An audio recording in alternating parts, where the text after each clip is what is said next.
Major Samantha Reeves had been serving as Chief Logistics Officer at Forward Operating Base Sentinel for 11 months when she first noticed Colonel James Harrington's dismissive glances during command briefings. The sprawling desert base had become her second home through 3 brutal rotations, operating under the relentless Afghan sun that seemed to intensify the growing tension among the leadership. Samantha never sought recognition or acclaim. Before we jump back in, tell us where you're tuning in from, and if this story touches you, make sure you're subscribed, because tomorrow I've saved something extra special for you. While other officers dominated strategy meetings with bold tactical proposals and combat scenarios, she quietly optimized supply chains, rerouted critical resources, and ensured every frontline unit received exactly what they needed, precisely when they needed it. Her service record was impeccable, her efficiency ratings consistently in the top percentile across all coalition forces. But she possessed something that made certain superior officers uncomfortable: the quiet confidence of someone who knew logistics better than those giving the combat orders. The first warning sign appeared during a routine morning briefing in the command center. Colonel Harrington stood at the front, his desert camouflage perfectly pressed, and his eyes cold as steel. "Supply operations will now require additional verification procedures," he announced, his voice carrying the authority of someone who enjoyed wielding power. "Every resource allocation must cross my desk personally before execution." Samantha raised her hand respectfully. "Sir, that will create significant delays in our response times to forward units. Current protocols already ensure proper distribution while maintaining operational tempo." "Did I ask for input, Major?" Harrington's voice cut through the room like a combat knife. "New regulations are not up for debate." The room fell silent. Samantha nodded once, maintaining her composure despite the public dismissal, but she caught the uncomfortable glances exchanged between other officers. The way Master Sergeant Eric Rodriguez shifted uneasily in his seat. Harrington's new requirements made no tactical sense, served no operational purpose, and seemed designed primarily to assert dominance over a department that had been running flawlessly under Samantha's careful supervision. After the briefing, Rodriguez approached her quietly. "Ma'am, that was uncalled for. Everyone knows you run the tightest logistics operation this side of the Hindu Kush." Samantha appreciated his support but kept her response professional. "We follow orders, Sergeant. That's our job." But that night, alone in her quarters, she stared at the ceiling and wondered why competence had become a liability. She had spent 14 years earning respect through excellence, supporting combat operations, and ensuring mission success from behind the scenes. Now she felt like a target for simply doing her job too well. Harrington's new procedures created chaos within days. Supply delays cascaded through the system, maintenance cycles were disrupted, and forward units began reporting shortages of critical equipment. Combat effectiveness was noticeably declining while Samantha worked 18-hour days trying to maintain service levels, while navigating the bureaucratic maze Harrington had constructed around her department. The second warning came during a late-night inventory inspection. Samantha was reviewing ammunition distribution reports when Harrington appeared in the supply depot, his expression predatory under the harsh fluorescent lighting. "Working late again, Reeves." His tone carried implications she didn't like. "Ensuring forward units remain combat effective, sir. The new approval process requires additional preparation time." Harrington stepped closer, invading her personal space. "You know, some officers understand the importance of respecting the chain of command. Others seem to think they know better than their superiors." Samantha maintained eye contact, refusing to be intimidated. "I'm focused on mission success." "Sir, that's always been my priority." "Mission success," Harrington repeated, his voice dripping with false concern. "Interesting perspective from someone who seems to question every decision I make." The conversation felt like a minefield. Each word carefully chosen to provoke her into a response that could be used against her later. Samantha had encountered officers like Harrington before, men who viewed competence as competition and mistook professionalism for defiance. She knew that any response would be twisted, any silence interpreted as admission of guilt. "I follow orders, sir," she said simply. Harrington smiled, but it never reached his eyes. "We'll see about that, Major. We'll see." As he walked away, Samantha felt the weight of impending disaster settling around her like the desert dust. She had done nothing wrong, but in Harrington's command, that might not matter. Excellence had become her enemy, and she was about to discover just how far some officers would go to eliminate threats to their authority. What Samantha didn't know, what no one on the base knew, was that her logistics expertise had already saved more lives than most combat veterans would ever claim. Her perfect distribution systems, her uncanny ability to predict battlefield needs before commanders requested them, her middle-of-the-night requisition, adjustments based on intelligence reports she wasn't supposed to have access to, all of it had created a silent kill count that would eventually make hardened combat veterans stand in awe. The storm was coming, and Major Samantha Reeves was standing directly in its path, armed with nothing but her integrity and the spreadsheets that told a story few would understand until it was almost too late. Preparing and narrating this story took us a lot of time, so if you are enjoying it, subscribe to our channel. It means a lot to us. Now back to the story. The rumors started 3 weeks later, spreading through the base like wildfire in dry brush. Samantha first heard whispers during morning chow, fragments of conversation that made her blood run cold. Someone in logistics, compromising supply integrity, deliberate prioritization failures, investigation ongoing. She found Master Sergeant Rodriguez in the vehicle maintenance bay, his face grim as he pretended to focus on equipment reports. "Sergeant, what's the word on the ground?" Rodriguez glanced around nervously before speaking in low tones. "Ma'am, someone's been feeding information to Colonel Harrington. Stories about supply diversions, inventory irregularities, protocol violations, all pointing back to the logistics division." Samantha felt the ground shift beneath her feet, though she knew the concrete floor was solid. "What kind of stories?" "The kind that end careers," Rodriguez said quietly. "Ma'am, everyone who works with you knows it's garbage. But Harrington has the general's ear, and he's painting a picture of negligence and insubordination." The pieces began falling into place. Harrington's unnecessary approval requirements, the increased scrutiny, the late-night confrontations. He had been building a case against her, manufacturing evidence of incompetence where none existed. "Have you seen any actual documentation?" Samantha asked. Rodriguez shook his head. "That's the problem. It's all verbal reports, hearsay, and unofficial complaints. Nothing you can challenge directly, but enough to create doubt." Samantha spent the next day reviewing every decision she had made, every protocol she had followed, every report she had filed. Her record was spotless, her procedures textbook perfect, her efficiency ratings among the highest in the coalition forces. But she was learning that facts mattered less than perception, especially when someone with authority was determined to shape that perception. Captain Alicia Morgan, one of the younger officers in the logistics division, approached Samantha during evening rounds. "Ma'am, I need to tell you something. Colonel Harrington called me into his office yesterday. He asked questions about your leadership style, your decision-making process, whether you ever bent rules or took shortcuts with supply allocations." Samantha's heart sank. "What did you tell him?" "The truth. That you're the most thorough officer I've ever served under. That you've never compromised protocols or cut corners." Morgan's voice trembled slightly.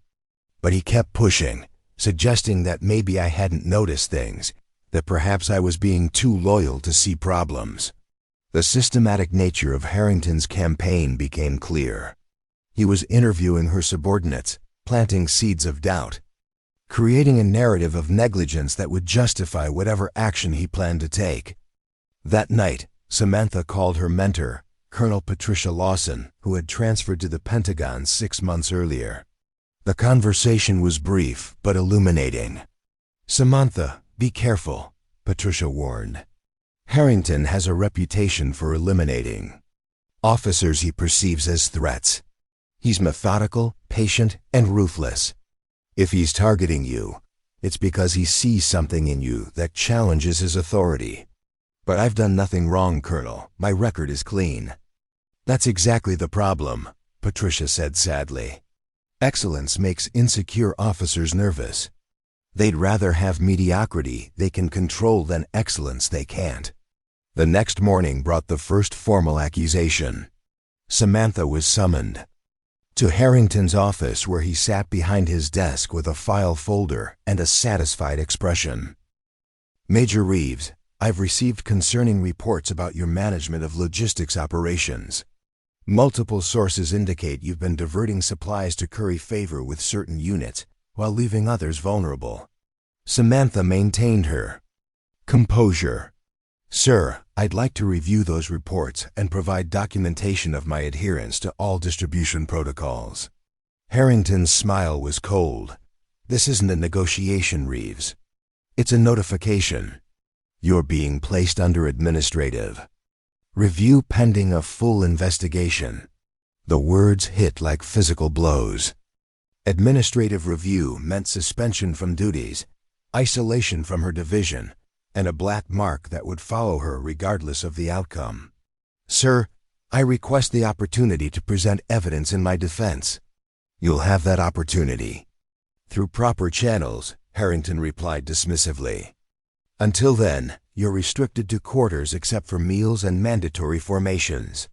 As Samantha left Harrington's office, she felt the weight of injustice settling on her shoulders. She had served with distinction for 14 years, supported countless combat operations, and earned the respect of units throughout the theater. Now she was being destroyed by lies and innuendo, her career hanging by threads that Harrington was systematically cutting. But as she walked through the base, Samantha noticed something that gave her hope. The looks from personnel weren't judgmental or suspicious.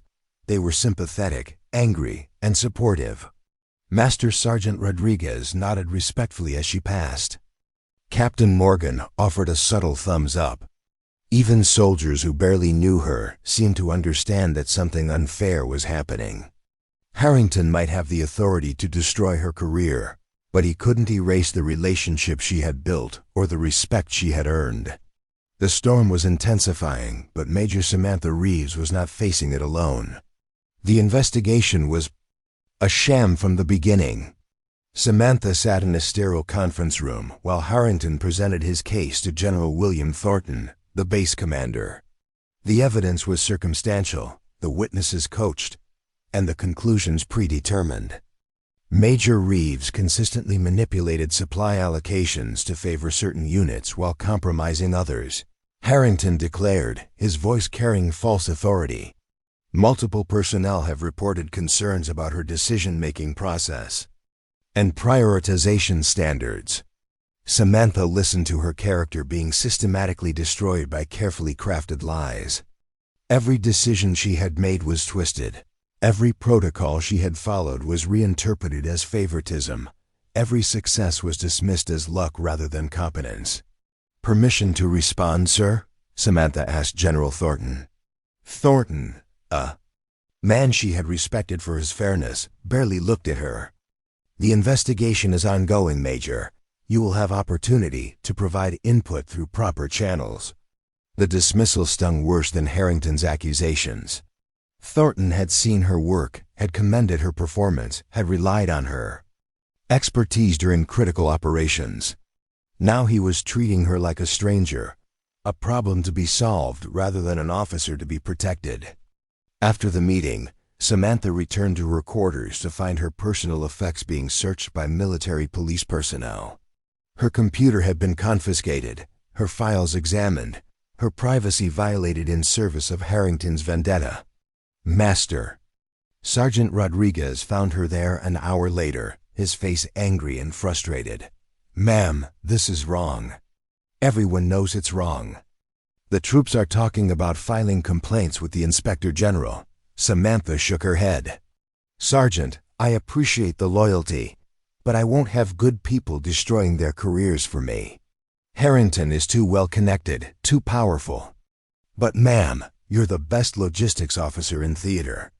You've kept units supplied in impossible situations, prevented equipment failures, saved countless lives through your work. How can they do this to you?" Samantha looked out the window at the endless desert. "Because competence threatens incompetence. Sergeant, because some officers would rather eliminate excellence than be challenged by it." What neither of them knew was that at that very moment, across the base, a group of Special Forces operators were having a very different conversation. About Major Samantha Reeves. Captain Michael Torres, of the 5th Special Forces Group, stared at the logistics reports in front of him, his weathered face creased with concern. "This doesn't add up," he said to his team. "The major's been pulled from duty, but look at these numbers." Staff Sergeant James Wilson leaned forward. "What numbers, sir?" "These requisition patterns," Torres pointed to the screen. "For the past 11 months, Major Reeves has been shifting supplies, adjusting allocations, and prioritizing deliveries in ways that don't make sense on paper." "Sounds like what they're accusing her of," Wilson observed. "Except for one thing," Torres said quietly. "Every single one of these adjustments happened exactly 12 to 24 hours before surprise enemy attacks or previously unplanned operations. Areas that should have been short-supplied had exactly what they needed when they came under fire. Units that suddenly had to move had already received extra fuel. Medical stations that were about to receive casualties had already gotten additional supplies." Wilson's eyes widened. "That's impossible. She couldn't have known. Unless she was reading intelligence reports she shouldn't have had access to," said Lieutenant Rivera, the team's intelligence specialist. "Or unless she has the best operational instincts I've ever seen." Torres pulled up another document. "I've cross-referenced her supply decisions against combat outcomes for the past 8 months. By my calculation, her logistics adjustments have saved at least 328 lives. Probably more." The room fell silent as the implications sank in. "She has a higher save count than most combat units have kill counts," Wilson finally said. "And Harrington's destroying her for it," Torres replied grimly. The final blow came. 3 days later, Samantha was ordered to appear before General Thornton for what Harrington called a career counseling session. The meeting was brief, brutal, and final. "Major Reeves, the investigation has revealed serious concerns about your fitness for command," Thornton announced, his voice devoid of emotion.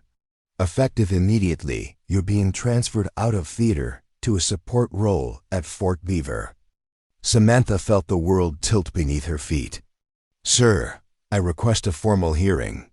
I want the opportunity to defend myself with evidence and witnesses." "That won't be necessary," Harrington injected smoothly. "The Army doesn't need the embarrassment of a public inquiry. Accept the transfer gracefully, and your service record will remain officially clean." The threat was clear: accept exile or face total destruction. Samantha realized she was trapped in a system designed to protect officers like Harrington while sacrificing officers like herself. "When do I leave?" she asked quietly. "Tomorrow morning," Thornton replied. "Pack your personal effects.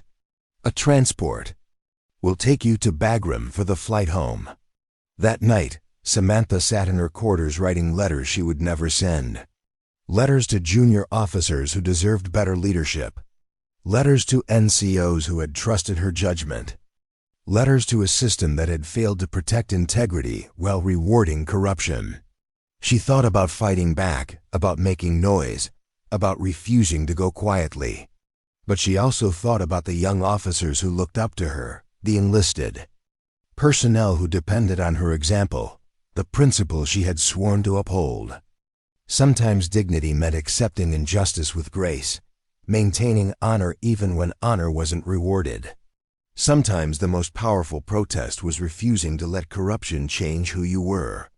Major Samantha Reeves would leave Forward Operating Base Sentinel with her integrity intact, her conscience clear, and her head held high. Harrington had won this battle, but he hadn't broken her spirit.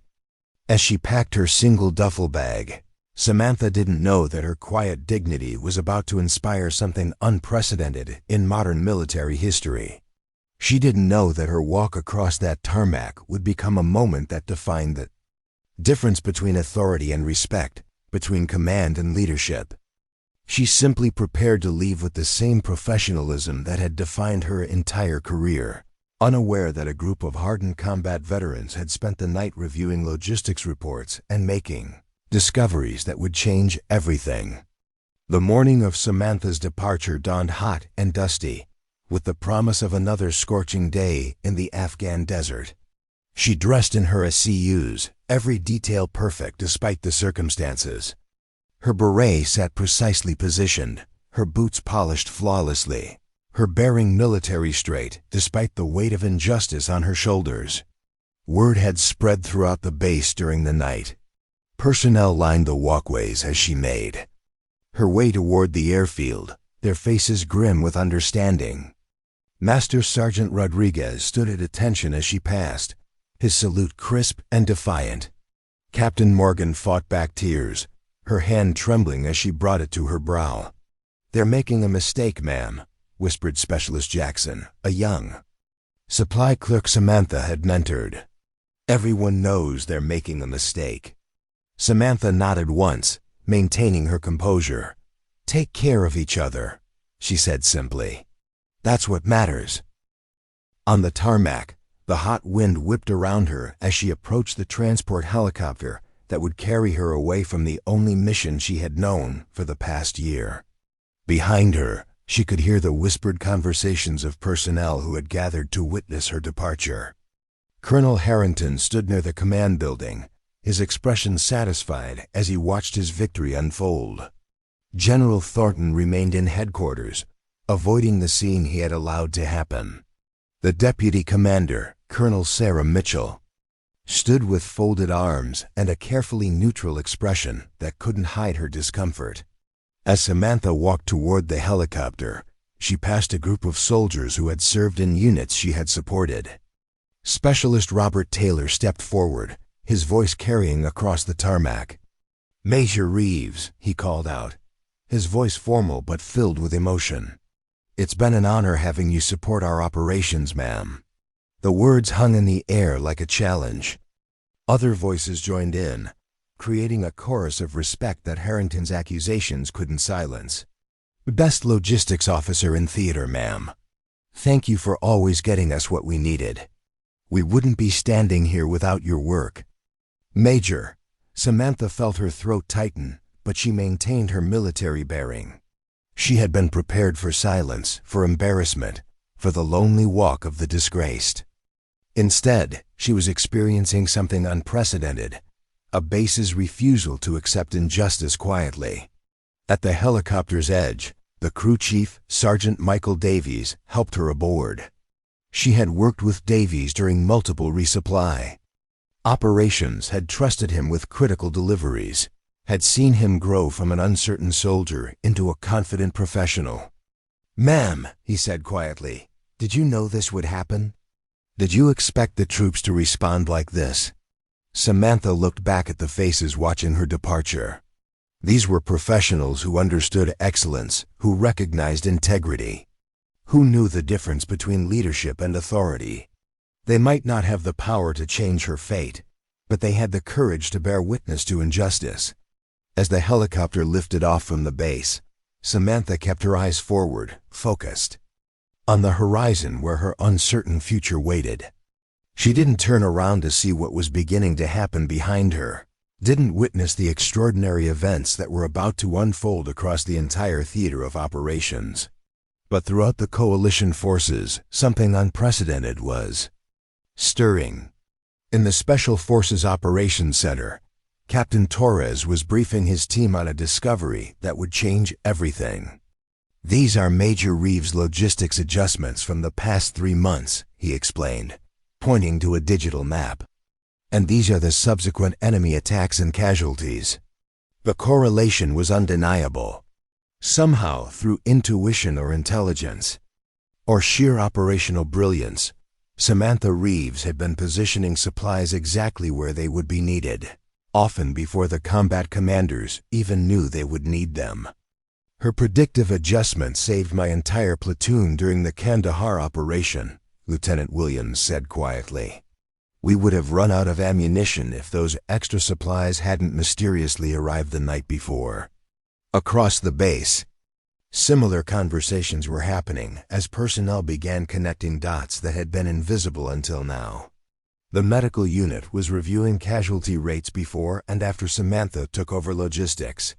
The aviation unit was analyzing maintenance, effectiveness, and aircraft readiness. The combat units were calculating how many operations would have failed without her invisible support. In the communications center, Specialist Amanda Foster discovered something interesting in the archived request logs. A series of reports Harrington had filed about Samantha contained inconsistencies, contradictions, and timeline errors that suggested fabrication rather than fact. The truth was spreading through the base like wildfire, carried by secure communications and personal connections. Officers who had served with Samantha were sharing stories, comparing notes, and reaching the same conclusion. One of the Army's finest officers was being destroyed by lies and incompetence. As the helicopter carried Samantha toward Bagram Airfield, she remained unaware of the storm building behind her.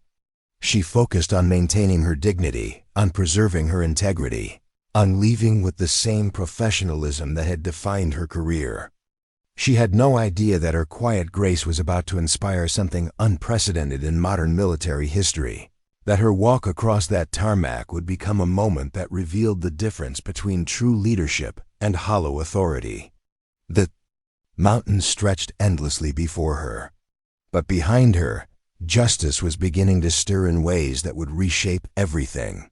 The first person to break protocol was Sergeant First Class Kevin Miller, a veteran of 3 combat tours and senior medic for the 10th Mountain Division. Miller had been reviewing casualty reports when he noticed something that didn't add up. For nearly a year, his forward aid station had been receiving critical medical supplies exactly when they needed them, often before requests were even submitted. "Something's not adding up," he told his commanding officer, Captain Sarah Reynolds. "Every time we've had a mass casualty event, we've had exactly what we needed already on hand." Reynolds frowned at the data. "Supply requisitions take days to fulfill. How are we getting what we need before we even know we need it?" "That's just it," Miller replied, pointing to a series of timestamps. These deliveries were authorized by Major Reeves 12 to 24 hours before each incident. It's like she knew where the attacks would happen before they occurred. The revelation rippled through the medical corps like a shockwave.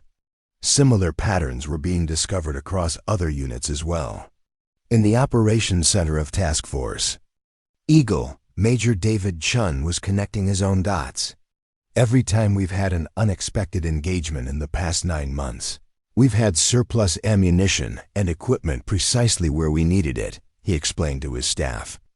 "I always thought it was standard contingency planning. It wasn't. It was one logistics officer making predictions no one else could see." Chun pulled up a map showing enemy activity across the region. "Look at this pattern." Major Reeves shifted. Fuel allocations to these 3 forward bases exactly 18 hours before they came under sustained attack. There's no way she could have known unless she was reading intelligence that logistics officers don't have access to, Lieutenant Garcia finished. "Or she has the best operational instinct I've ever seen," Chun said quietly. "Either way, she's been saving lives while Harrington's been building a case against her." At Bagram Airfield, Samantha Reeves sat in a temporary transit quarters, waiting for her flight back to the United States. Her career effectively over, her reputation in tatters, her future uncertain. She had spent the helicopter ride in silence, maintaining her professional demeanor despite the turmoil inside. Now alone in the sterile room, she allowed herself a moment of anger at the injustice. 14 years of exemplary service. Countless hours ensuring combat units had exactly what they needed. Meticulous attention to every detail that might keep soldiers alive in the field. And all of it destroyed by an insecure commander who saw her competence as a threat rather than an asset. Her phone buzzed with a message from Captain Morgan. "Something's happening at Sentinel. Troops are talking. The truth is coming out." Samantha stared at the cryptic message, unsure what to make of it. She had accepted her fate, had resolved to leave with dignity rather than drag others down with her. What could possibly be happening now? Back at Forward Sentinel, the revolution was gaining momentum with every passing hour. In the headquarters building, Master Sergeant Rodriguez stood at rigid attention in front of General Thornton's desk, a thick folder of documents in his hands. "Sir, request permission to present evidence regarding Major Reeves' logistics operations." Thornton looked up with irritation. "The matter is closed, Sergeant. Major Reeves has been transferred." "Sir, with respect, you need to see this data," Rodriguez persisted, placing the folder on the desk. "It shows that Major Reeves' supply allocations directly saved at least 328 lives over the past 11 months. Thornton's eyebrows rose slightly. "That's a very specific number, Sergeant." "Yes, sir. That's because Special Forces has been tracking it. Captain Torres and his team reconstructed every supply decision Major Reeves made and cross-referenced it against combat outcomes. The evidence is irrefutable." Thornton opened the folder reluctantly, his eyes scanning the first page. His expression shifted from skepticism to confusion to dawning comprehension. How did she know where to position these supplies? "These adjustments precede the combat actions by hours." "That's what everyone is asking, sir. But the fact remains, Major Reeves has been predicting battlefield needs with uncanny accuracy. Her kill count, if you will, is higher than most combat units." "Kill count? That's an unusual term for a logistics officer." "Not when you consider how many would have died without her intervention, sir. The troops are calling it her silent kill count, the number of casualties that never happened because she made sure the right supplies were in the right place at the right time." Thornton continued reading, his face growing more troubled with each page. "And Colonel Harrington knew about this?" "We believe he did, sir, which is why he worked so hard to discredit her. Excellence threatened his authority." The revelation spread through the command structure like wildfire. In the Special Operations compound, Captain Torres was briefing his team alongside representatives from conventional forces. Major Reeves predicted supply needs for 17 separate engagements with 93% accuracy. He explained, pointing to the data visualization on the screen. "That's better than our intelligence forecasts by a significant margin." Staff Sergeant Wilson shook his head in amazement. How the hell did a logistics officer outpredict military intelligence? "She didn't just see supply chains, Captain," Reynolds from the Medical Corps interjected. "She saw patterns. Movement of personnel, equipment maintenance schedules, fuel consumption rates. She was reading the battlefield through logistics data and making predictions no one else could see." Lieutenant Williams nodded in agreement. "During the Argandub operation, my platoon was redirected to support local forces under fire. We hadn't planned for an extended engagement, but somehow extra ammunition had been positioned at our rally point the night before. It wasn't until now that I realized Major Reeves had authorized that delivery based on nothing but her own analysis." The room fell silent as the implications sank in. This wasn't just about an officer being unjustly removed from her position. This was about recognizing a form of battlefield contribution that had gone completely unacknowledged, the quiet, behind-the-scenes work that saved lives without ever firing a shot. "So what do we do now?" asked Sergeant Miller. "She's already been transferred out. Harrington's already won." Captain Torres stood up, his expression resolute. "No, he hasn't. Not if we make sure the truth gets to the right people." In his office, Colonel Harrington was feeling the first tremors of what would soon become an earthquake. Reports were coming in from throughout the base, units comparing notes on supply patterns, officers discovering the predictive accuracy of Reeves' logistics decisions, enlisted personnel spreading stories of lives saved through seemingly miraculous resource allocations. "This needs to stop immediately," he barked into the phone. "These rumors are undermining command authority." But his words carried less weight with each passing hour. The evidence was too compelling, the pattern too clear. Major Samantha Reeves hadn't just been an efficient logistics officer. She had been a silent guardian, a battlefield prophet whose instincts had saved hundreds of lives without recognition or reward. The reckoning came in the form of a secure video call from Central Command.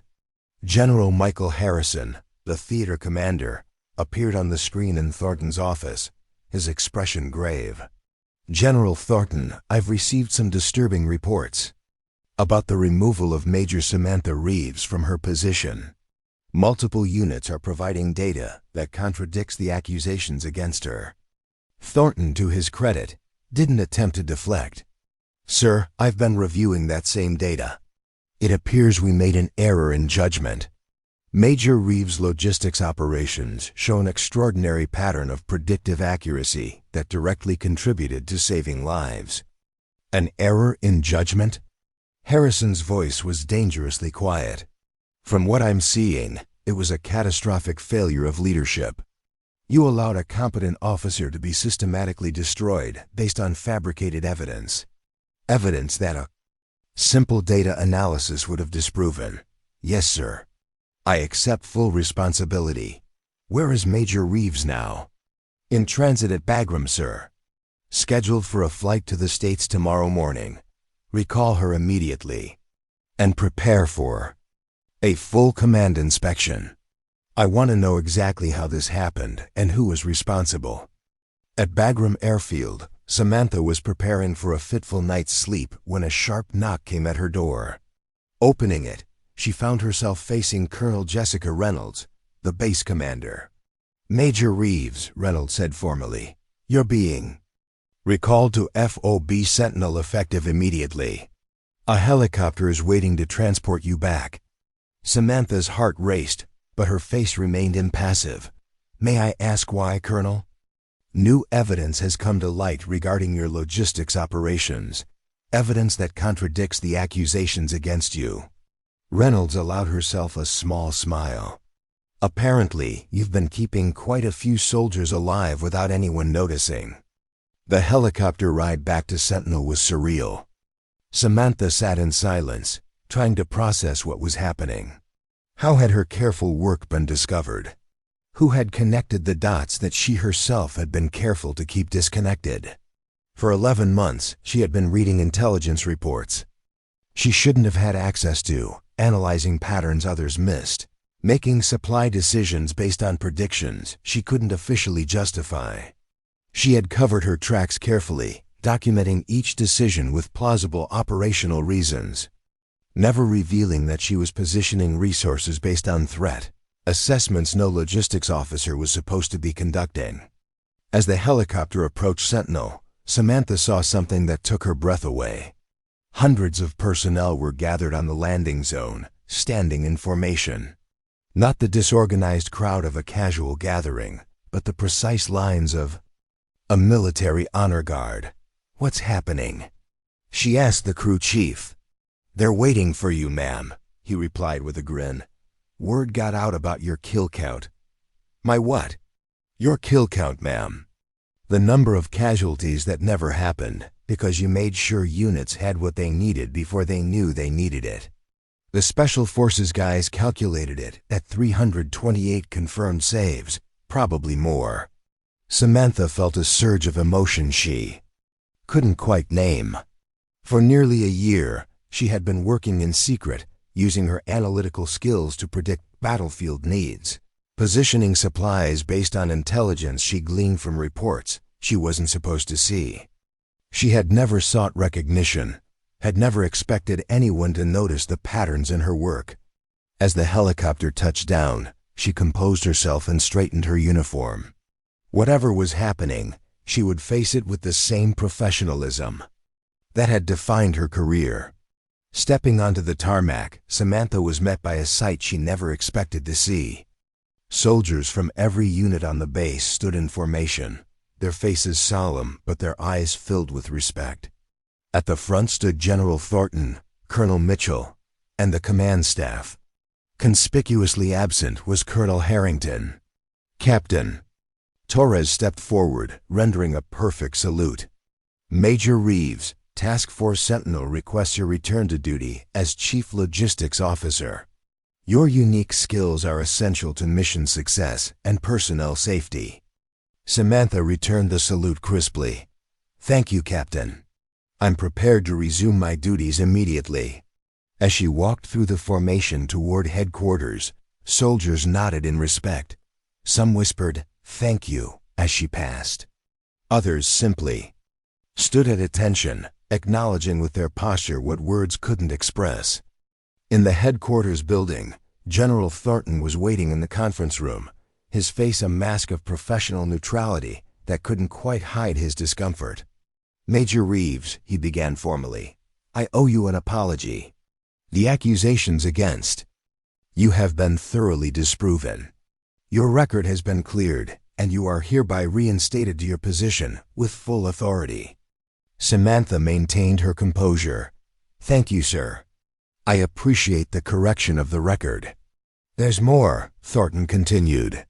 "Central Command has reviewed your operational history and discovered a pattern of extraordinary effectiveness.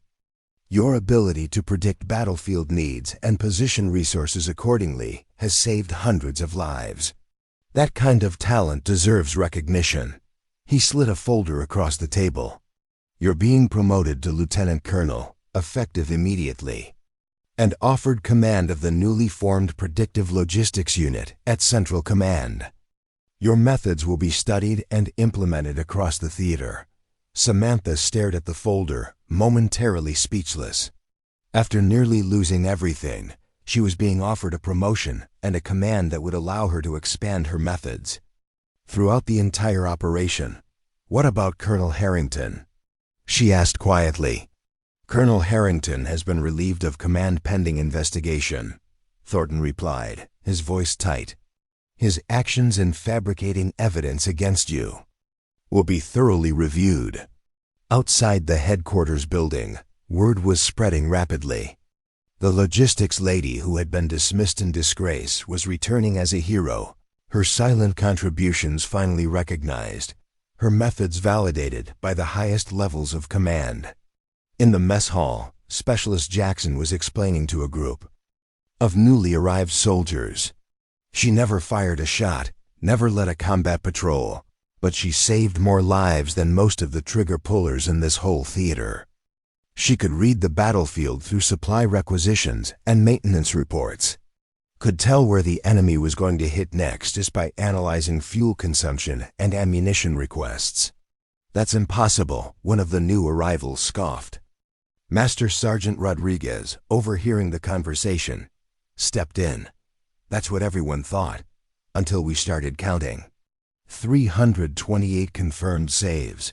Soldiers who would have died without the right supplies in the right place at the right time. Probably hundreds more we can't directly confirm." "How did she know where to send the supplies?" Rodriguez smiled. "That's the question everyone's asking. Some say she was secretly reading intelligence reports. Others think she developed some kind of algorithm. All we know is that when Lieutenant Colonel Reeves makes a logistics decision, you can bet your life on it, literally." In the Special Forces compound, Captain Torres was briefing his team on the latest developments. "Lieutenant Colonel Reeves will be implementing her predictive logistics methods across the theater," he explained.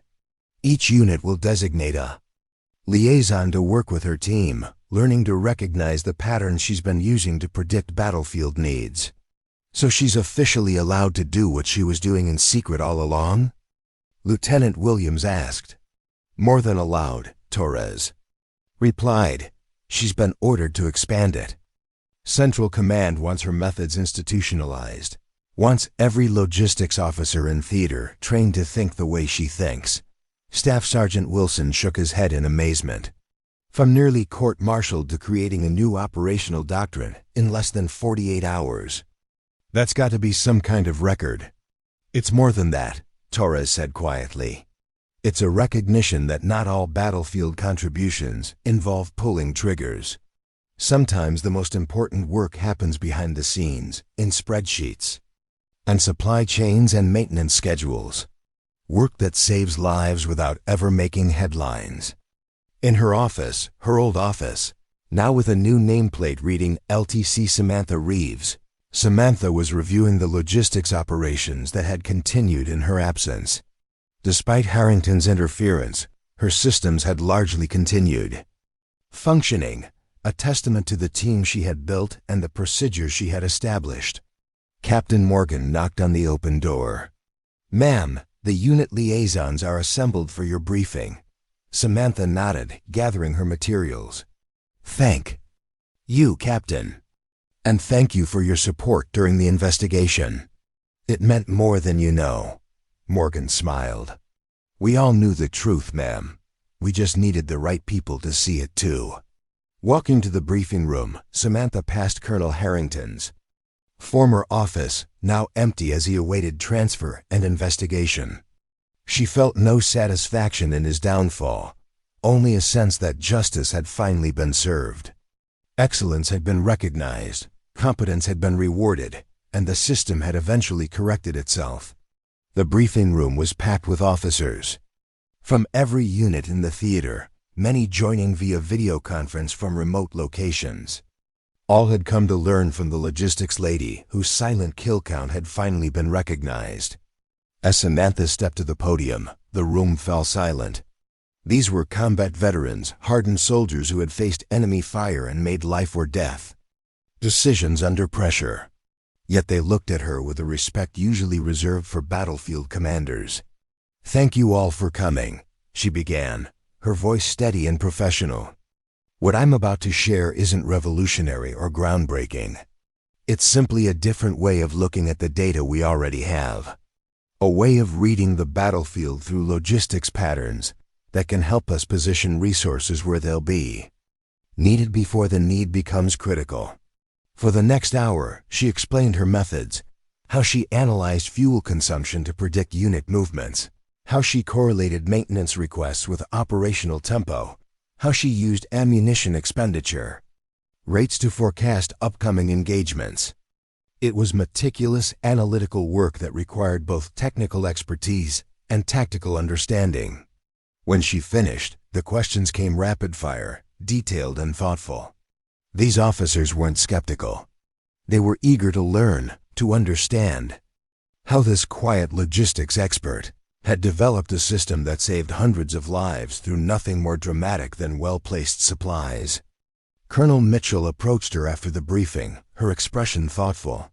"You know, Lieutenant Colonel, in all my years of service, I've never seen combat veterans go silent quite like that when hearing about logistics algorithms." Samantha smiled slightly. "It's not about the algorithms, Colonel. It's about understanding that every number in a spreadsheet represents a soldier in the field. Every supply request is a unit preparing for combat. Every maintenance report is a potential vulnerability. When you see logistics that way, the patterns become clear." "Well, whatever you're seeing, it's saving lives," Mitchell replied. "And that's what matters in the end."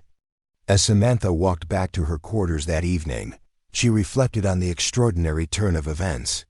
3 days ago, she had been disgraced, her career in ruins, her reputation destroyed by lies and manipulation. Now she was being hailed as an innovator, her methods studied and implemented across the theater, her quiet work finally recognized for what it was, a different kind of combat effectiveness, A silent contribution to the mission that saved lives without ever firing. A shot. Master Sergeant Rodriguez fell into step beside her. Permission to speak freely, ma'am. Always, Sergeant. I've been in the Army 18 years, served under dozens of officers. Never seen anything like what happened these past few days. The way the troops rallied around you, the way the truth came out despite everything Harrington did to bury it. It's like something out of a movie, Samantha smiled. The truth has a way of surfacing, Sergeant. Sometimes it just needs a little help. Well, the troops are calling it the Reeves doctrine now. This idea that logistics isn't just about moving supplies but about reading the battlefield through supply patterns. It's changing how people think about the whole operation. As they reached her quarters, Rodriguez rendered a crisp salute. It's good to have you back, ma'am. The place wasn't the same without you. Alone in her room, Samantha finally allowed herself to process the emotional whiplash of the past 3 days. The accusation, the disgrace, the dignity she had maintained. Through it all, and now the vindication that had come not through her own defense but through the recognition of her work by those she had quietly protected. Her phone buzzed with a message from Colonel Patricia Lawson at the Pentagon. Just heard the news. Central Command is buzzing about the logistics lady with the kill count that makes veterans go silent. Knew you were good, but 328 confirmed. Saves? That's extraordinary, Sam. The Army needs more officers like you, ones who see patterns others miss and care more about saving lives than getting credit. Samantha smiled at the message. She had never sought recognition for her work, had never expected anyone to notice the patterns in her logistics decisions.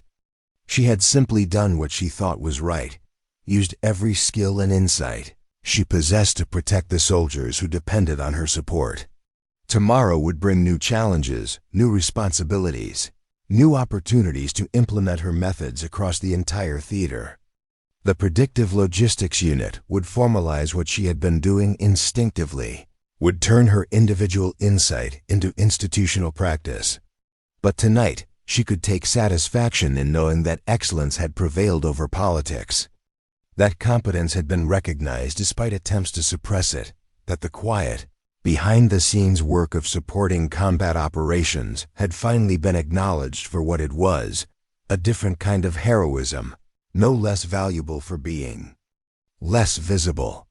The logistics lady they had tried to silence had found her voice, not through protest or defiance, but through the undeniable evidence of lives saved through nothing, more dramatic than having the right supplies in the right place at the right time. Lieutenant Colonel Samantha Reeves stood at the window of her new office at Central Command Headquarters, watching the sun rise over the mountains. 1 month had passed since the dramatic events at FOB Sentinel, 1 month of intense work. Building the Predictive Logistics Unit from the ground up.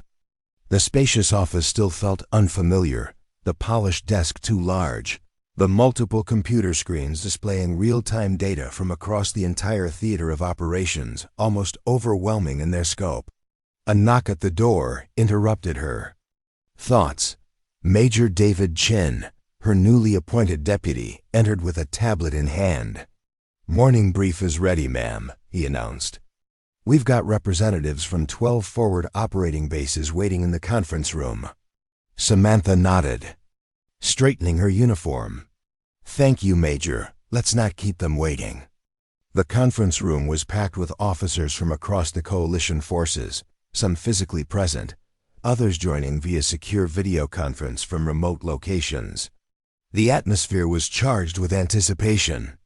In just 4 weeks, the Predictive Logistics Unit had already gained a near-mythical reputation for accuracy. "Good morning," Samantha began, her voice calm and authoritative. "Let's start with yesterday's prediction outcomes." Major Chun activated the main display, showing a map of the region with multiple highlighted zones. Predictive supply adjustments were implemented at these 8 locations. 7 experienced significant enemy activity within the 24-hour window. The 8th, He highlighted a remote outpost near the Pakistani border, remains quiet, but intelligence suggests delayed movement due to weather conditions in the mountain passes. A Marine captain in the back of the room whistled softly. That's better accuracy than our intelligence forecasts. Samantha ignored the comment, maintaining her professional focus. Today's predictions indicate potential activity in these areas. The map shifted, highlighting new locations. Supply adjustments are already underway. I need confirmation from each unit that you've implemented the recommended changes to your distribution patterns.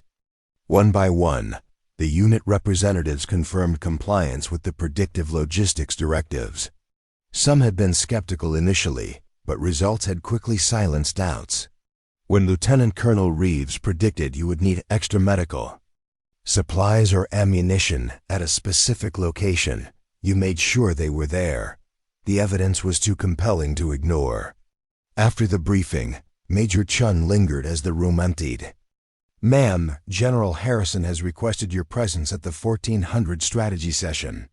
Apparently, the success of the PLU has caught attention at the highest levels. Samantha nodded, betraying no emotion, though her pulse quickened slightly. "Thank you, Major. I'll be there." As she returned to her office, Samantha reflected on how dramatically her professional life had changed.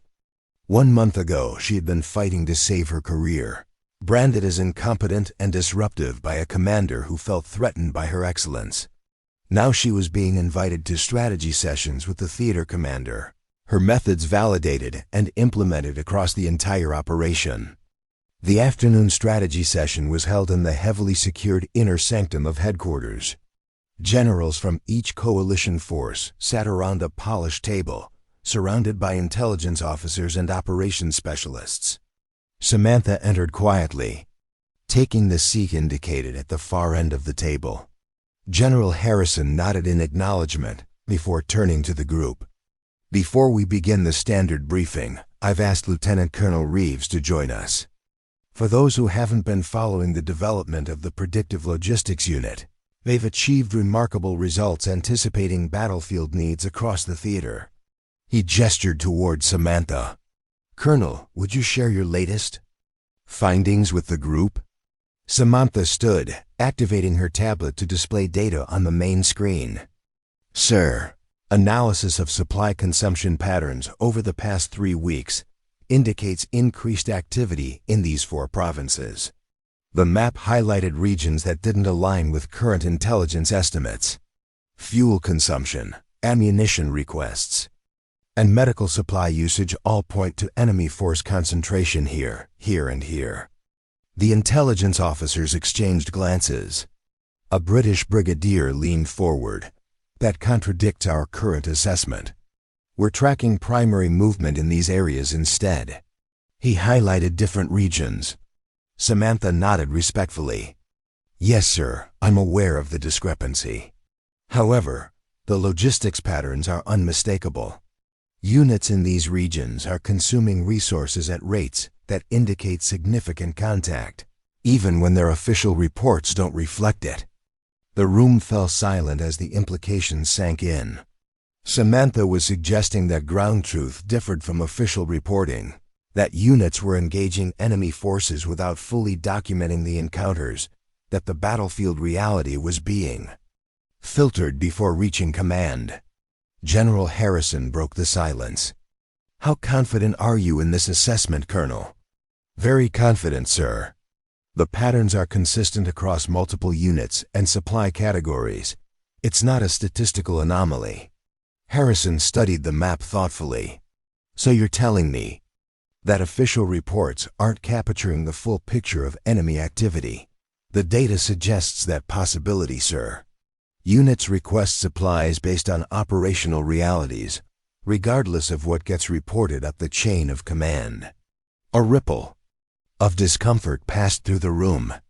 Samantha had just challenged the entire intelligence apparatus, suggesting that her logistics analysis provided a more accurate picture of ground truth than official combat reports. The British brigadier cleared his throat. "With respect, General, Are we now taking strategic direction from supply officers? Harrison's eyes narrowed slightly.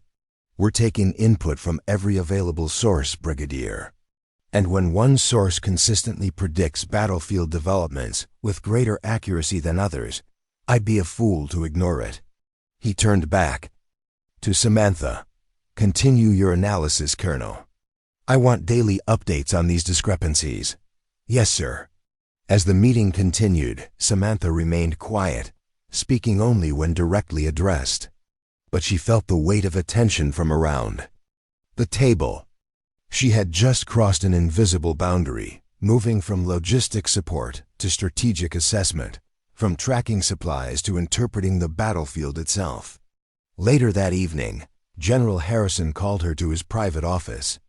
That was quite a presentation today, Colonel. Samantha stood at attention. Thank you, sir. At ease. Harrison gestured to a chair. You've stirred up the hornet's nest, you know. Intelligence doesn't appreciate having their assessments contradicted, especially not by a logistics officer. I understand, sir. But the data is compelling. I know. Harrison leaned back in his chair. That's why I'm expanding your authority. Effective immediately, the Predictive Logistics Unit will have direct input into operational planning. Your assessments will be considered alongside intelligence reports in all strategic decisions. Samantha blinked in surprise. Sir, that's unprecedented. Yes, but so is your accuracy rate. Harrison studied her carefully. You see patterns others miss, Colonel. Patterns that save lives and improve mission effectiveness. I'd be negligent not to utilize that capability fully. Thank you for your confidence, sir. Harrison nodded, then his expression grew more serious. There's something else. The investigation into Colonel Harrington's actions has been completed. Samantha tensed slightly. I see. He's been relieved of command permanently and recommended for administrative discharge. The evidence of his campaign against you was overwhelming and indefensible. Samantha absorbed the news in silence.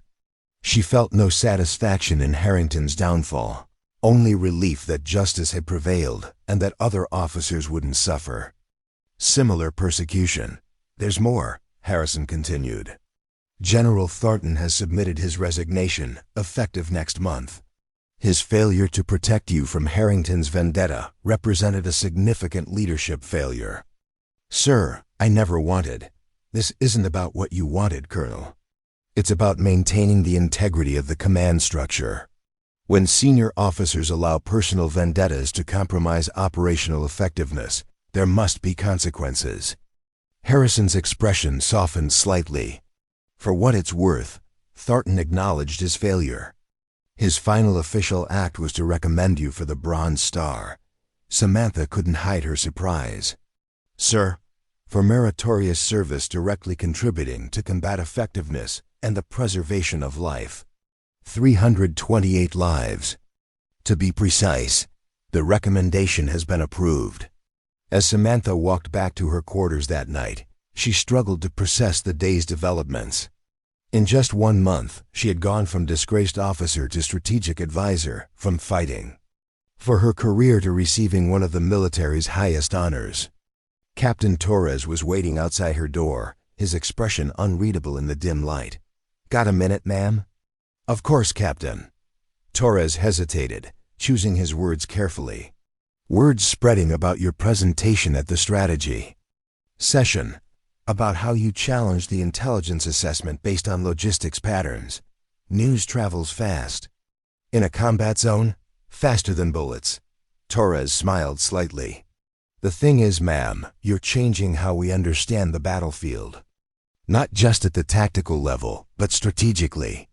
My team has been implementing your methods on a smaller scale, tracking supply patterns within our AO. The results are enlightening. He handed her a tablet. We've identified 3 villages where supply consumption doesn't match reported activity. Intelligence says they're secure. Logistics says otherwise. Samantha studied the data, recognizing the patterns immediately. You've done good work, Captain. This deserves further investigation. That's why I'm here, ma'am. We're mounting an operation tomorrow to verify ground truth in these locations. I'd like you to join us." Samantha looked up in surprise. "Join you? I'm not a combat officer, Captain." "With respect, ma'am, you've been fighting this war through spreadsheets and supply chains for months. I think it's time you saw the direct impact of your work." The offer was unprecedented. Logistics officers rarely joined combat operations, especially not lieutenant colonels with direct access to the theater commander. But Torres was right. She had been interpreting the battlefield through data for so long. Perhaps it was time to see the reality behind the numbers. "I'll clear it with General Harrison," she said finally. "But if he approves, I'd be honored to join your team." Dawn found Samantha in full combat gear, boarding a helicopter with Captain Torres and his Special Forces team.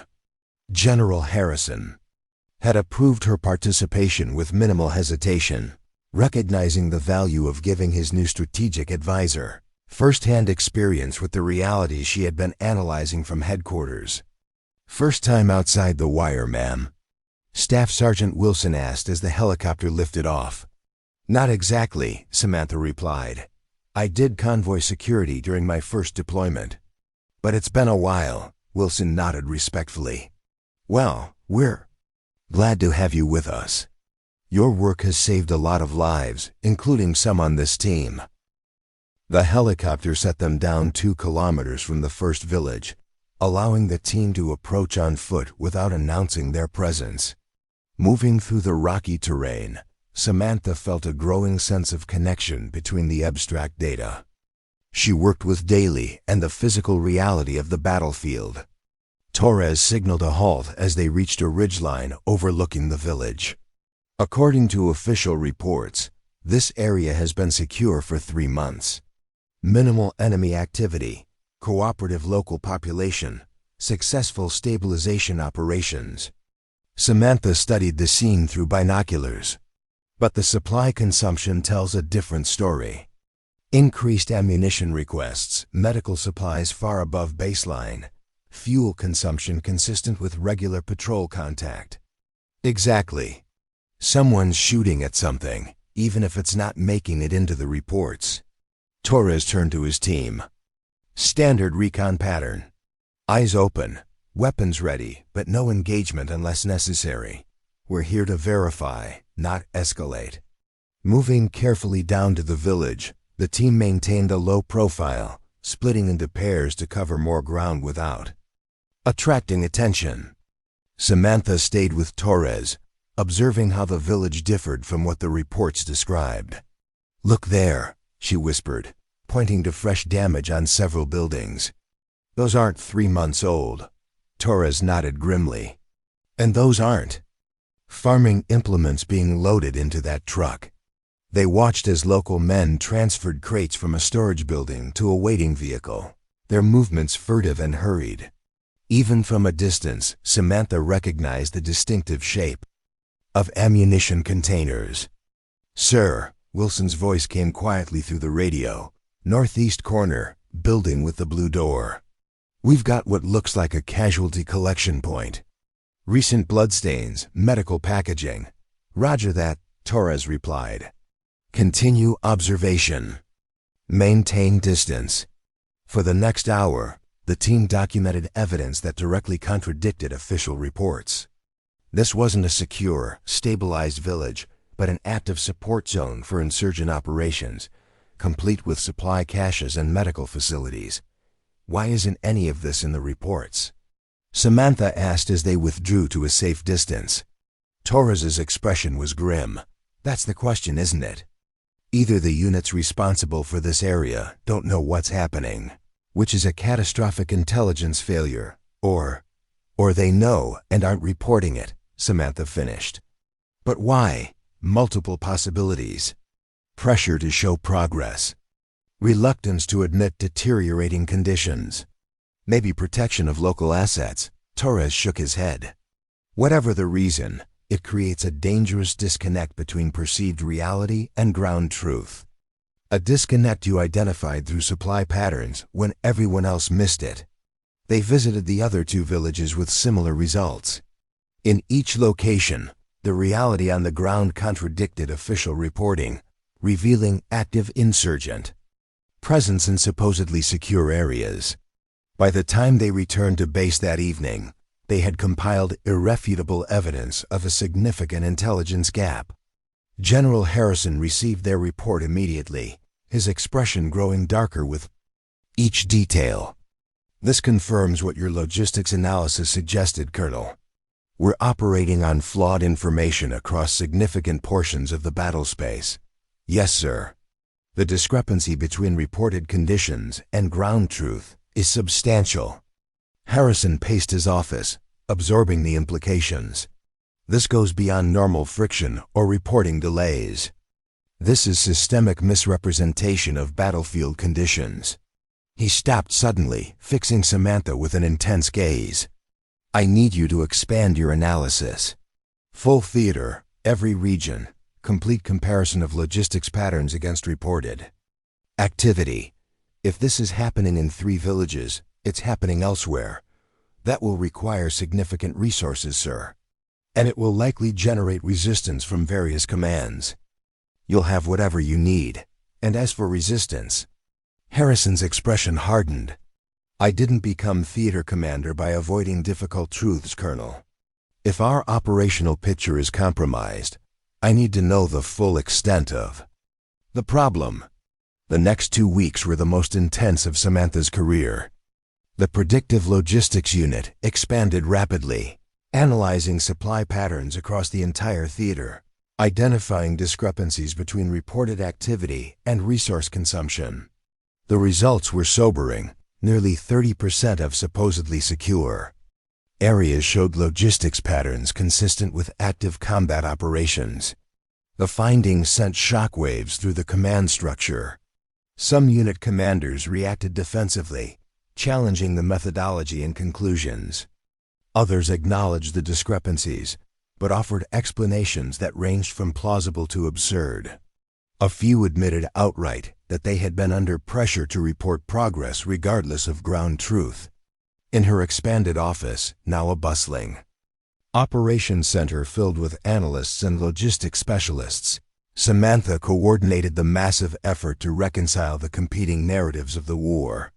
Major Chun managed the data collection while Captain Torres led teams to verify findings.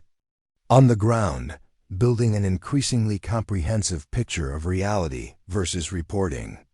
"We've verified discrepancies in 47 separate locations," Chun reported during their morning brief.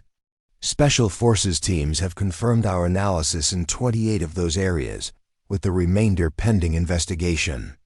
Samantha studied the theater map, now marked with color-coded indicators showing the gap between official reports and logistics-based assessment.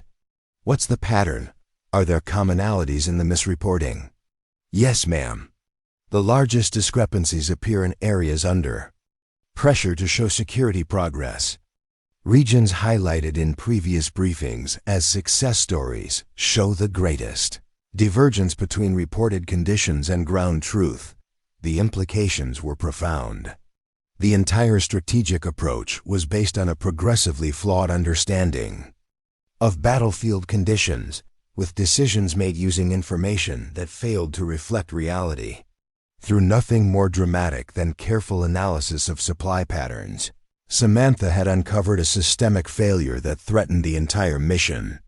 General Harrison called an emergency command conference, bringing together leaders from across the coalition forces. The atmosphere was tense as Samantha presented her findings, methodically laying out the evidence of widespread reporting discrepancies.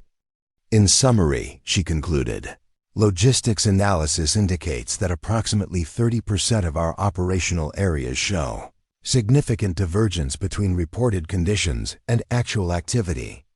This creates a distorted picture of the battlefield that compromises strategic decision-making and puts forces at risk." The room erupted in discussion, some officers challenging the findings, others acknowledging their accuracy with grim resignation. Harrison allowed the debate to continue briefly before raising his hand for silence. "The evidence is compelling and has been verified through multiple channels," he stated firmly. "We have been operating with a flawed understanding of ground truth, making strategic decisions based on inaccurate information. That ends today." He turned to Samantha. "Lieutenant Colonel Reeves, effective immediately. The Predictive Logistics Unit is redesignated as the Battlefield Reality Assessment Team. Your mandate is expanded from logistics, prediction to comprehensive analysis of ground truth across the theater. You will report directly to me, with authority to access all operational data and deploy verification teams as needed." The announcement sent another ripple through the room. Harrison was essentially creating a parallel assessment structure that would serve as a check on traditional reporting channels, a radical departure from standard military practice. "Sir," a Marine colonel objected, "this undermines the established chain of command. Unit commanders should be the primary source of battlefield assessment." "In an ideal world, yes," Harrison acknowledged. "But the evidence before us suggests we're not living in that world, Colonel. When logistics patterns consistently contradict official reports, when supply requests tell a different story than situation updates, we need an objective mechanism to reconcile those differences." He gestured toward Samantha. "Lieutenant Colonel Reeves has demonstrated an extraordinary ability to read battlefield reality through patterns others miss. Her methods have saved hundreds of lives and revealed critical blind spots in our understanding. I would be negligent not to utilize that capability fully." As the meeting adjourned, Samantha remained in her seat, processing the magnitude of her new responsibility. She had begun as a logistics officer, focused on moving supplies efficiently to support combat operations. Now she was being tasked with fundamentally reassessing how the entire coalition understood the war. Captain Torres approached as the room emptied. "Congratulations, ma'am," or condolences. "I'm not sure which is more appropriate." Samantha smiled slightly. "Both, probably. This isn't a responsibility I ever expected or sought. But it's one you've earned." Torres's expression was serious. "What you've discovered goes beyond logistics efficiency or resource management. You've revealed a fundamental disconnect between perception and reality. That's rare and valuable, especially in a war where the narrative often matters more than the ground truth." Later that evening, as Samantha worked in her office planning the structure and procedures for the new Battlefield Reality Assessment Team, a message arrived from the Pentagon. Opening it, she found a personal note from General James Marshall. "The Army Chief of Staff, Lieutenant Colonel Reeves, reports of your work have reached the highest levels.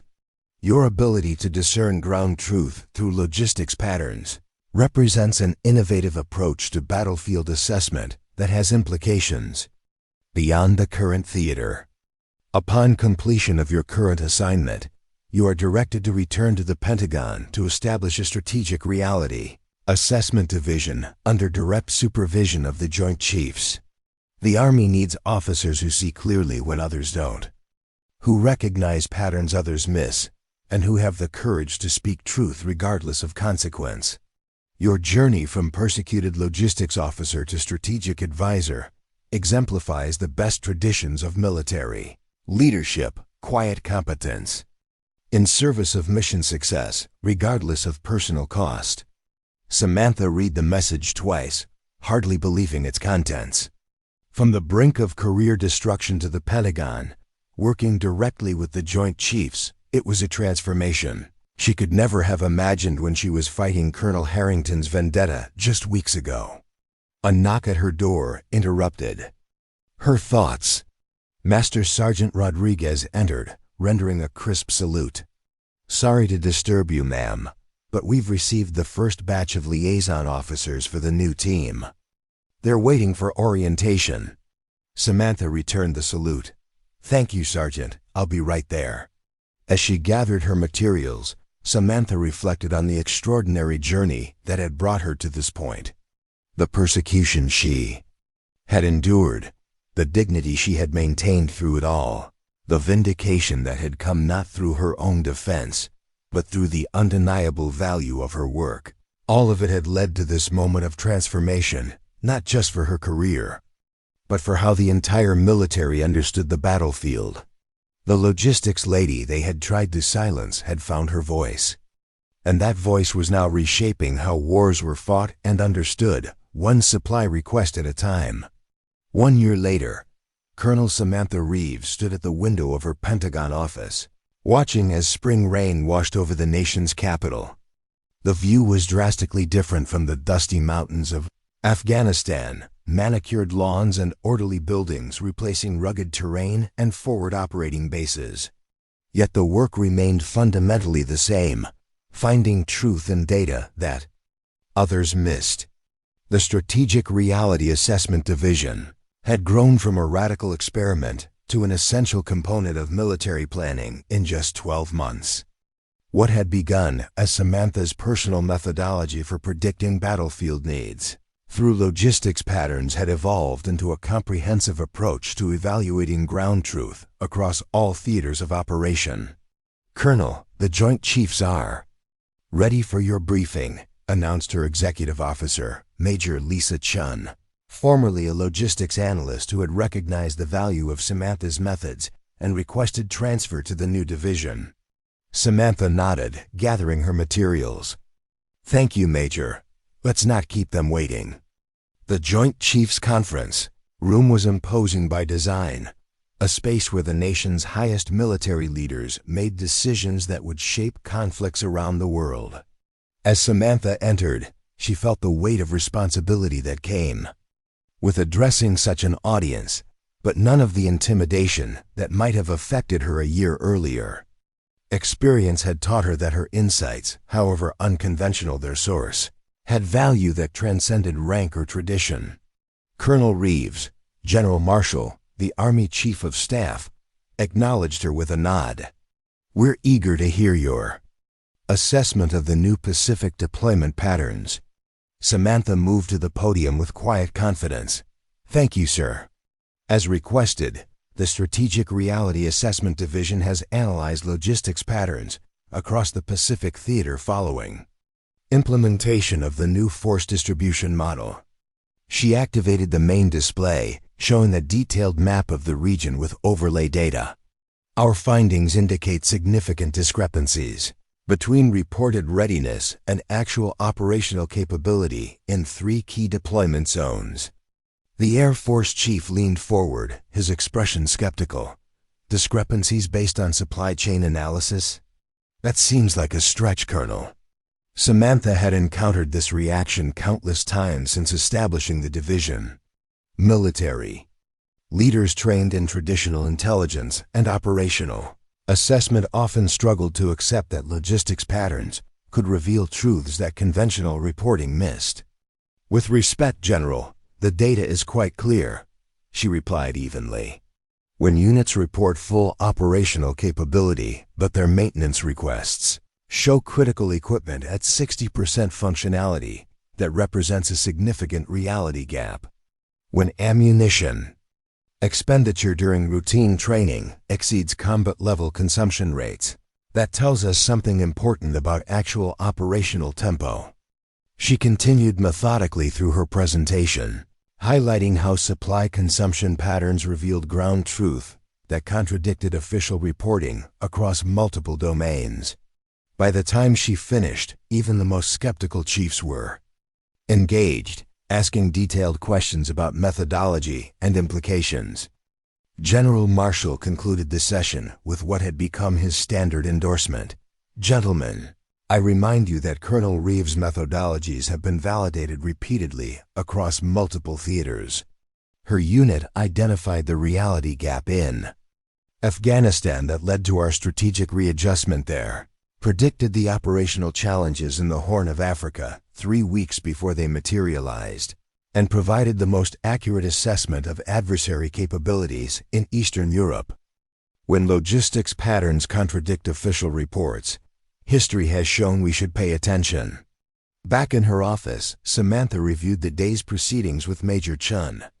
"They're coming around," Chun observed. Even General Parker seemed convinced by the end. Samantha smiled slightly. Evidence tends to do that, Major.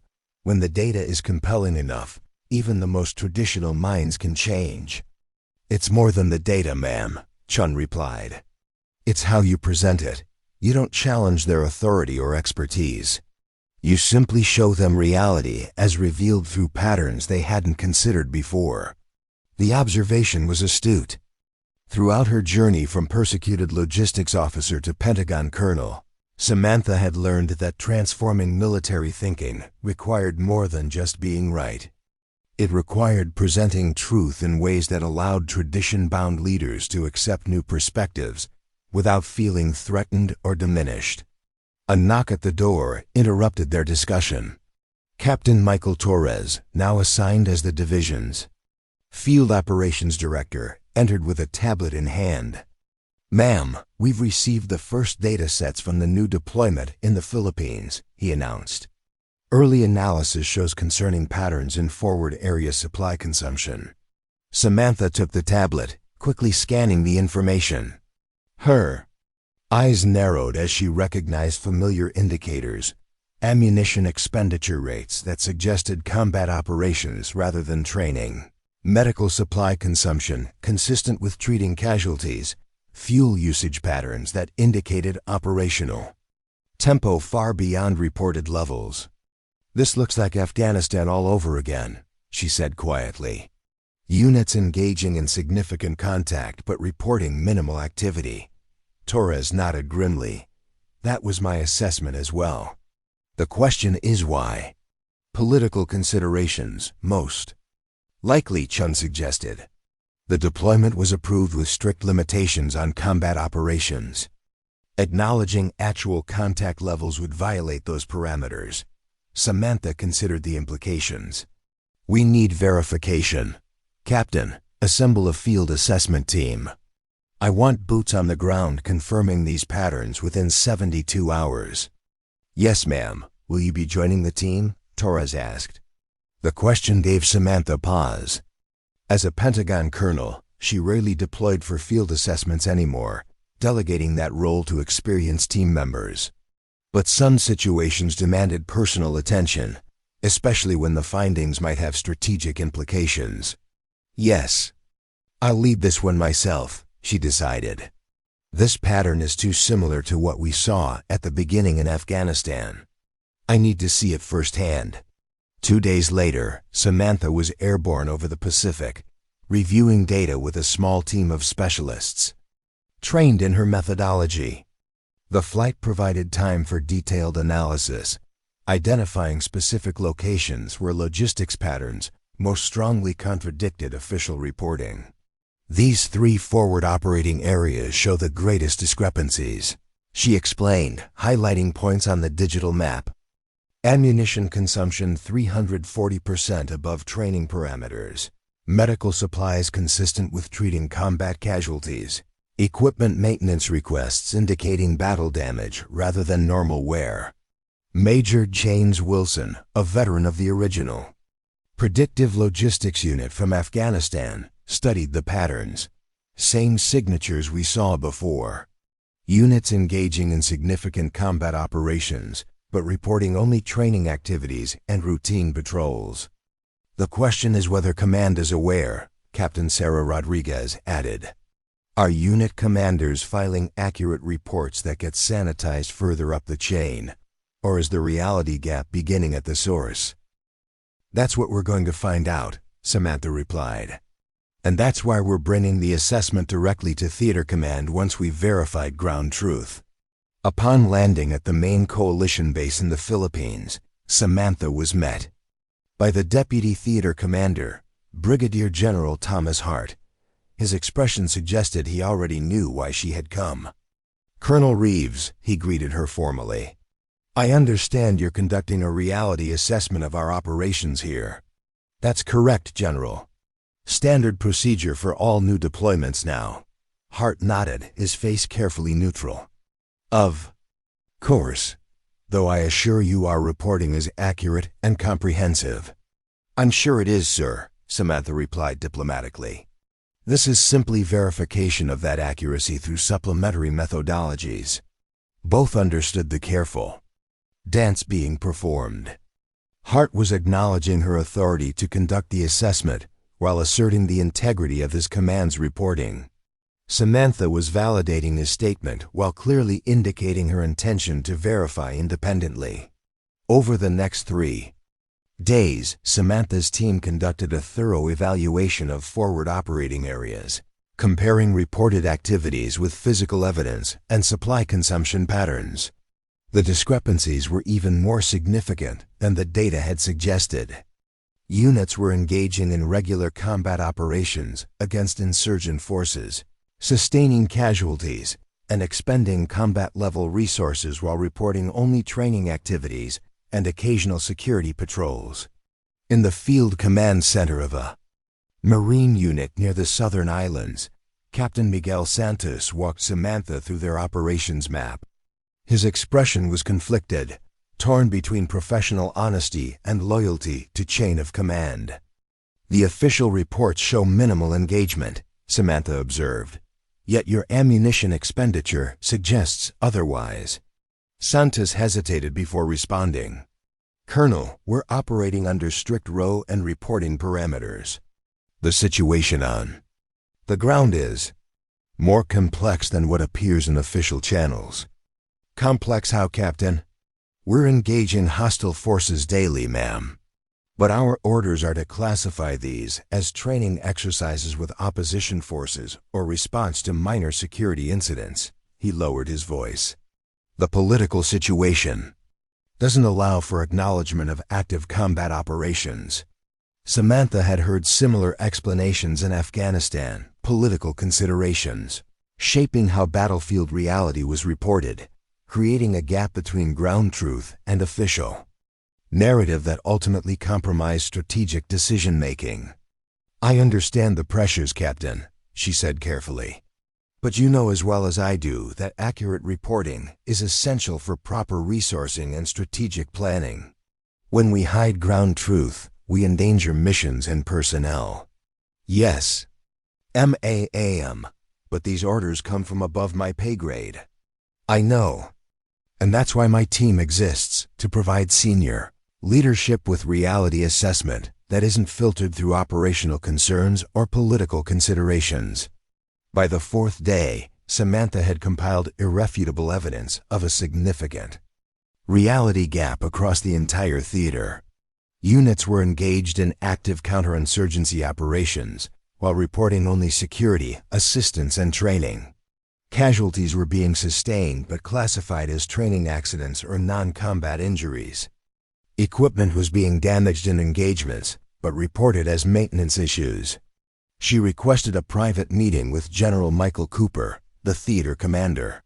Cooper was a decorated combat veteran with a reputation for directness, which gave Samantha hope that he would be receptive to unfiltered reality assessment.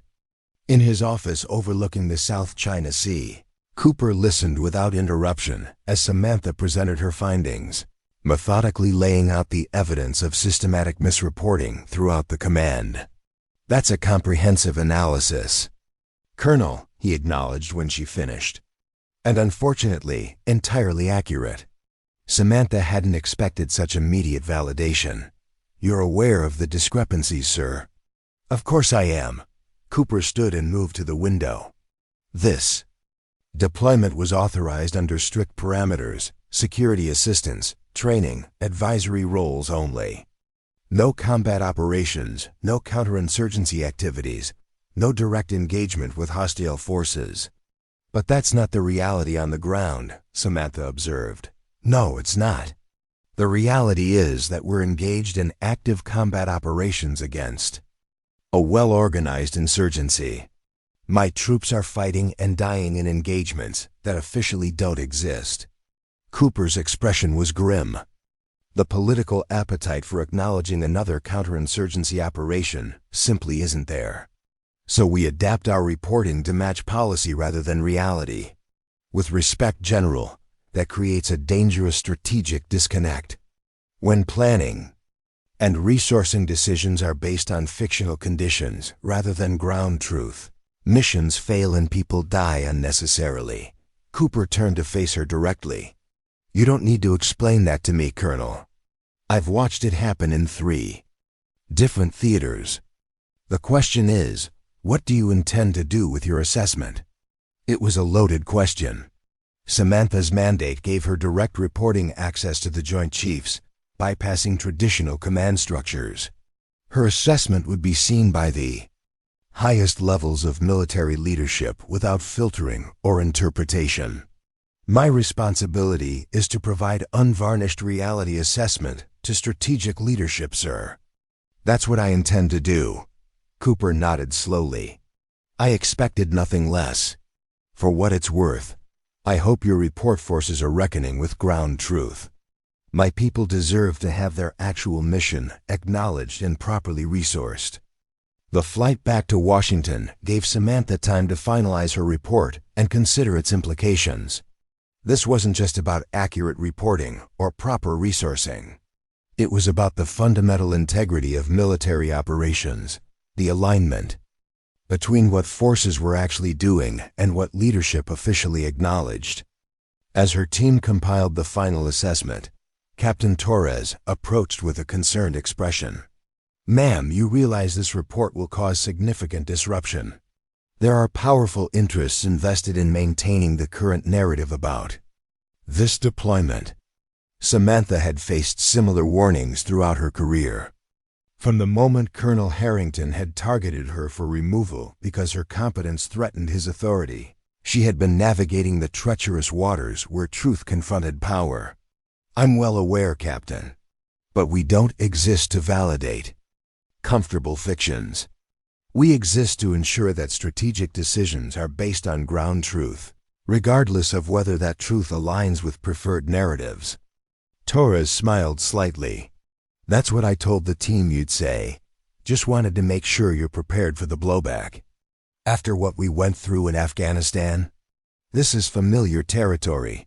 Samantha's expression softened slightly. But I appreciate the concern. Upon returning to the Pentagon, Samantha scheduled an immediate briefing with the Joint Chiefs. The urgency of her request ensured priority scheduling, putting her in front of the nation's top military leaders less than 24 hours after landing. The conference room was tense as she methodically presented her findings, documenting the systematic misrepresentation of operations in the Philippines and its implications for strategic planning. In summary, she concluded, coalition forces are conducting active combat operations against organized insurgent forces while reporting only training and security assistance activities. This reality gap creates critical vulnerabilities in planning, resourcing, and strategic assessment. General Marshall, who had championed Samantha's methods from the beginning, was the first to respond. These findings are consistent with your previous reality assessments, Colonel. The question is why this pattern continues to repeat across different theaters and different commands. Permission to speak candidly, sir, Samantha requested. Always, Colonel. The pattern persists because we've created a system where political considerations routinely override operational reality in our reporting structures. Commanders are placed in impossible positions, conduct necessary operations, while pretending those operations don't exist because they don't align with approved narratives. Her statement hung in the air, bold in its directness. She had just challenged the fundamental relationship between military operations and political oversight, suggesting that the current balance compromised both integrity and effectiveness. The Marine Corps' commandant leaned forward. That's a serious charge, Colonel. Are you suggesting we deliberately misrepresent battlefield conditions to civilian leadership? No, sir. I'm suggesting that at every level, from field commanders to this room, we face pressure to shape reporting to match policy rather than reflect reality. The result is a distorted picture that compromises strategic decision-making and puts personnel at risk. The discussion that followed was heated but productive. Samantha's methodologies had proven their value too many times to be dismissed, and her findings were supported by irrefutable data. By the end of the session, the Joint Chiefs had agreed to a fundamental reassessment of the Philippines deployment, acknowledging its true nature and adjusting resourcing accordingly. As the meeting adjourned, General Marshall asked Samantha to remain behind. "That was quite a presentation, Colonel." Not many officers would have the courage to speak so directly to this audience. "Truth isn't always comfortable, sir, but it's essential for effective operations." Marshall nodded thoughtfully. "Your journey has been remarkable. From a logistics officer fighting persecution to a strategic advisor reshaping how we understand battlefield reality. You've created a new discipline that bridges the gap between supply chains and intelligence assessment." "I just followed the data, sir. The patterns were always there for anyone willing to see them." "That's your gift, Samantha. You see patterns others miss, connections others overlook. You understand that logistics isn't just about moving supplies. It's about reading the battlefield through resource consumption." Marshall smiled slightly. "The logistics lady with the kill count that made veterans go silent. That's still how many officers think of you, you know." Samantha hadn't heard that nickname in months. It reminded her of the darkest period of her career, when Colonel Harrington had nearly destroyed everything she had worked for, when her methods had been dismissed as interference rather than innovation. "What happened with Harrington, if I may ask?" she inquired. "Administrative discharge, as recommended. He's selling real estate in Phoenix now, I believe." Marshall's expression hardened slightly. "Some officers never understand that true leadership isn't about protecting authority. It's about recognizing excellence wherever it appears." 2 weeks later, Samantha stood before a packed auditorium at West Point. Her presentation on logistics as reality assessment had drawn attendance from across the military educational establishment, with officers from every service branch filling the seats. "The traditional view of logistics is transactional," she explained, her voice carrying clear authority. "Moving supplies from point A to point B to support operations. But what if we view logistics as a diagnostic tool instead? What if supply consumption patterns can tell us what's actually happening on the battlefield, regardless of what's being reported through official channels?" She walked them through case studies from Afghanistan and the Philippines, showing how ammunition expenditure, medical supply consumption, equipment maintenance requests, and fuel usage had revealed ground truth that contradicted official reporting. "This isn't about catching people in lies," she emphasized. "It's about recognizing that reporting structures are vulnerable to various pressures, political considerations, career concerns, command expectations. Logistics patterns are immune to those pressures. Units request what they actually need, based on what they're actually doing, not what they're officially supposed to be doing." A senior instructor raised his hand. "But Colonel, this approach fundamentally challenges the chain of command. You're suggesting we should trust supply requests over commander assessments." "I'm suggesting we should use every available tool to understand battlefield reality," Samantha corrected. "Commander assessments are vital but vulnerable to external pressures. Logistics patterns provide an objective counterpoint that helps complete the picture."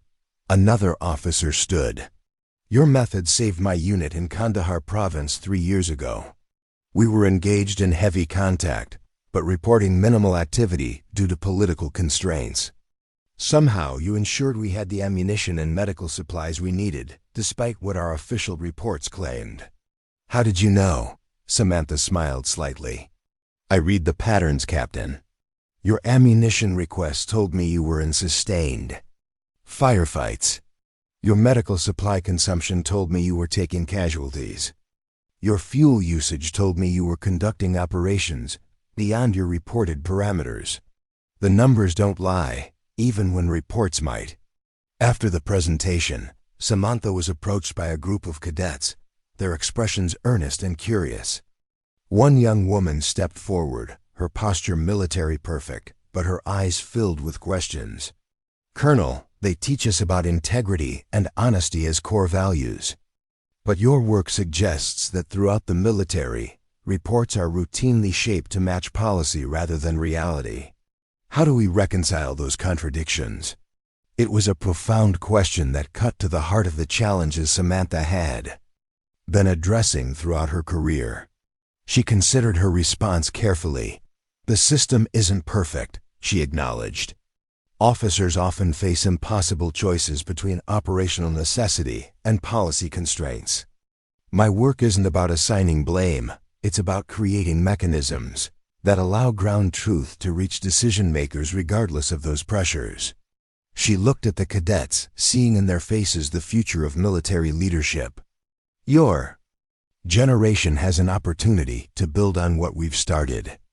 To create command structures where reality is valued over narrative, where uncomfortable truths are welcomed rather than suppressed, where excellence is recognized even when it challenges authority. That evening, as Samantha prepared to return to Washington, she received a message from General Marshall. The Joint Chiefs had unanimously approved the creation of a new combat support specialty, Operational Reality Assessment.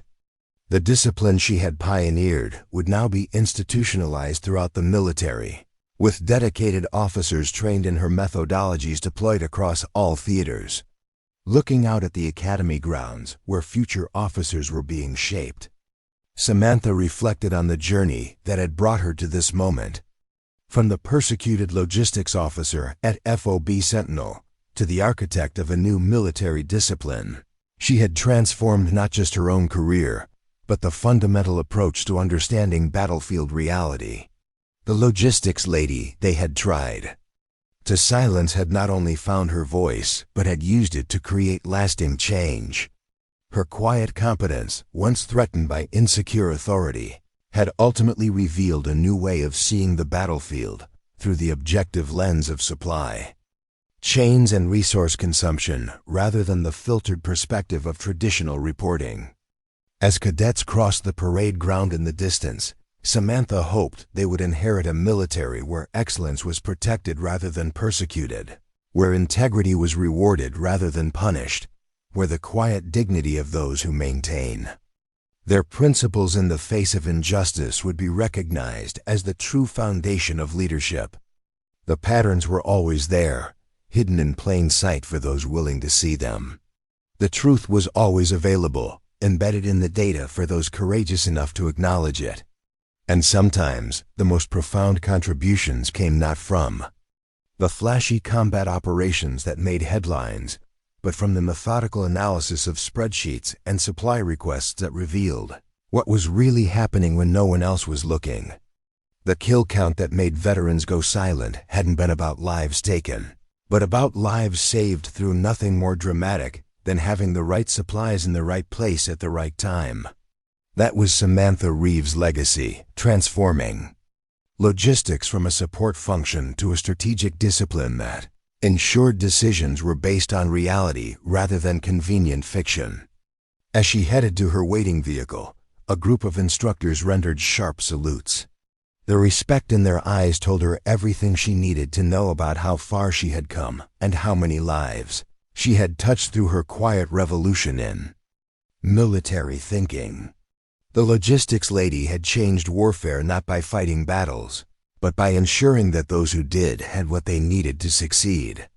And in the process, she had revealed a fundamental truth that would reshape military operations for generations to come, that sometimes the clearest view of the battlefield comes not from the front lines, but from the supply chains that make victory possible.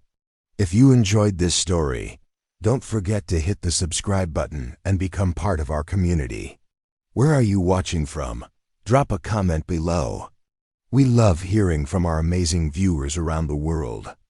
Up next, you've got 2 more standout stories right on your screen. If this one hit the mark, you won't want to pass these up.